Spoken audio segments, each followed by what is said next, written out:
कराची में नाज़माबाद अंडरपास में सेवरेज का पानी जमा हो गया, जिसके बाइस ट्रैफिक की रवानी मुतासिर होने लगी है।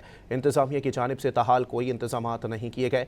मजीद जानते हैं अंडरपास के मकाम पर मौजूद डॉन न्यूज़ के नुमाइंदे शफी बलोच से। शफी, बताइएगा। जी, नाज़माबाद अंडरपास में जो है वो सीवरेज का पानी जमा होने की वजह से यहाँ से गुजरने वाला ट्रैफिक जो है वो शदीद मुतासिर होकर रह गया है।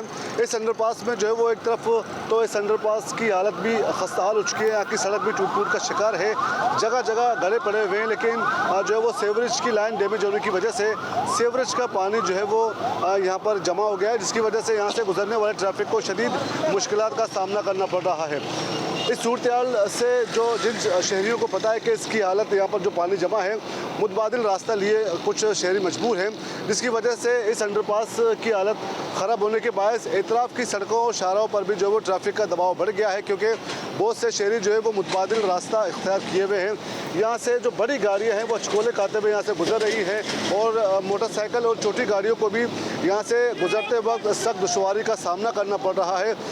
सीवरेज का पानी यहाँ पर जो है वो जमा होने की वजह से यहाँ पर ट्रैफिक का फ्लो जो है वो ट्रैफिक की रवानी स्लो हो गई है, जिसकी वजह से यहाँ पर लंबी कतार गाड़ियों की जो है वो दिखाई दे रही है।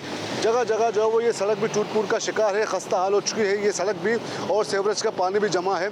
जबकि दूसरी जानिब जो मुतल्लिका इदारे का अमला भी यहाँ पर मौजूद है, जो को इस फॉल्ट को दूर करने के लिए जो है वो काम में मसरूफ़ है, लेकिन जो है वो अब तक यहाँ पर सीवरेज की लाइन मरम्मत का काम अब तक मुकम्मल नहीं किया जा सका है। और जगह जगह सीवरेज का पानी यहाँ पर जमा होने की वजह से यहाँ से गुजरने वाले शहरियों को सख्त मुश्किलात का सामना करना पड़ रहा है। न सिर्फ अंडरपास बल्कि इतराफ़ की सड़कों पर भी जो है वो ट्रैफिक का दबाव ज़्यादा बढ़ने की वजह से वहाँ पर शहरियों को सख्त जो है वो मुश्किलात का सामना करना पड़ रहा है।